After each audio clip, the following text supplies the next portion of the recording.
மேகங்க இருக்குது மழை வர பாக்குது வீசி அடிக்குது காத்து காத்து.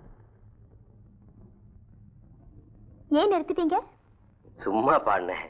பாட்டு ரொம்ப நல்லா இருக்கு, பாடுங்களே பாடுங்களே. எனக்கு ஒன்றும் பிரமாதமா பாட தெரியாது. சின்ன வயசுல இருந்து இந்த நாட்டு பாடம் ஏதாவது பாடுவேன். நான் என்ன உங்களுக்கு கச்சேரியா பண்ண சொல்றேன்? எனக்கும் இந்த மாதிரி நாட்டு பாடல்லாம் ரொம்ப பிடிக்கும். பாடுங்களே. மேகங்க இருக்குது மழை வர பாக்குது வீசி அடிக்குது காத்து காத்து மழை காத்து. மேகங்க இருக்குது மழை வர பாக்குது வீசி அடிக்குது காத்து காத்து மழை காத்து காத்து மழை காத்து. மேகங்க இருக்குது மழை வர பாக்குது வீசி அடிக்குது காத்து